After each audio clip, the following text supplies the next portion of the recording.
महाराष्ट्राच्या बातम्यामध्ये आपलं सहर्ष स्वागत आहे। आज आपण दौंड शहरामधून जाणारा मनमाड सांगली महामार्ग आणि अष्टविनायक मार्ग या ठिकाणी आहोत।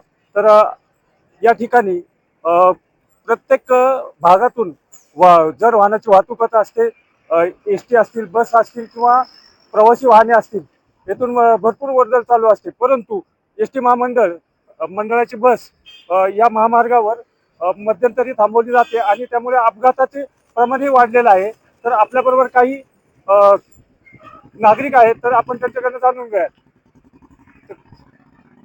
नमस्कार, मी राजेंद्र शिंगारे। आपण अशा ठिकाणी थांबलोय की एक मनमाडवरून येणारा हायवे आणि तो सांगलीकडे जातो आणि एक पाटसकडून जो अष्टविनायक मार्ग आहे तो एकाच ठिकाणी जोडला जातो। त्या ठिकाणी त्या उड्डाणपुलाच्या बाजूने जो कॉडलाईन आहे, नवीन स्टेशन झालं त्या ठिकाणी रस्ता जातो। तिथं येणाऱ्या ज्या बसेस असतात तो मधोमध थांबतात। जवळच दोन शाळा आहेत, एक पोद्दार इंटरनॅशनल शाळा आहे, त्यानंतर पुढे गेल्यानंतर एक मेरी शाळा आहे। सकाळी इतकी वाहतूक गर्दी मोठी उभावर राहते आणि या ठिकाणी एस टी आल्यानंतर जो मधोमध थांबते। ज्यावेळेस तिथं पब्लिक उतरतं, ते उतरल्यानंतर इकडून तिकडे न बघता डायरेक्ट चालायला सुरुवात करतं। कधी ऍक्सिडेंट होऊ शकतो, अपघात होऊ शकतो। ह्याच्या अगोदर दोन एस टी महामंडळाचे एस टी मधून प्रवासी उतरले, त्यांचा ऍक्सिडेंट झाला। आम्ही समोर रोज बघतोय या ठिकाणी साईडला कुठेतरी शासनाने त्याची जबाबदारी घ्यावी, किंवा जर भविष्यामध्ये याचा ऍक्सिडेंट झाला तर ह्याची जबाबदार कोण।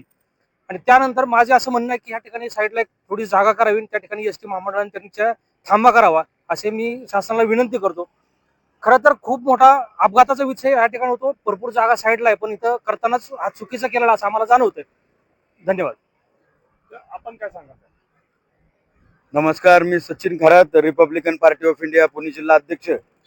सांगली मनमाड महामार्ग व अष्टविनायक महामार्गाला जोडणारा हा अबुल कलाम आझाद चौक आणि दौंड कॉडलाईन याला जोडणाऱ्या या चौकामध्ये अत्यंत असं वर्दळ आणि जड वाहतुकीमुळं या विभागामध्ये ॲक्सिडेंटचे प्रमाण वाढलेले आहेत।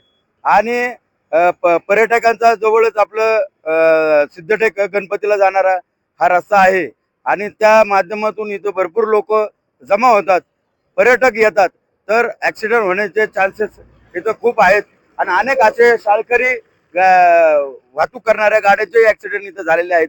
तरी आमची अशी मागणी आहे की एक कृषी विभागाचं जागा आहे या भागामध्ये, एक पिकअप शेड किंवा बस थांबा करण्यात यावा। मागच्या साईडला पुण्याला जाणारा थांबा आहे, इथंही बस थांबा व्हावा अशी आमची सर्वांची मागणी आहे।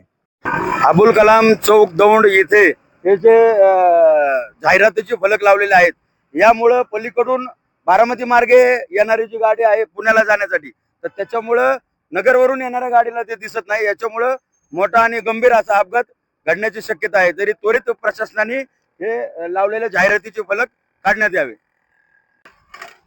तर इथे बस थांबा व्हावा या अशी रिपब्लिकन पार्टीचे पुणे जिल्हा अध्यक्ष सचिन भाऊ खरात आणि सरपंच यांनी सांगितलं आहे। तर लवकरात लवकर या मागणीला यश यावं, कारण कॉडलाईनला उतरणारे प्रवासी जे ज्येष्ठ नागरिक असतात, स्त्री पुरुष किंवा बालक असतात, आणि जर बस एस टी रस्त्याच्या मध्ये थांबली तर अपघात झाला तर याला जबाबदार कोण, हे अशी मागणी येथील नागरिकांनी केलेली आहे। महाराष्ट्राच्या बातम्यासाठी मी संतोष जाधव, दौंड।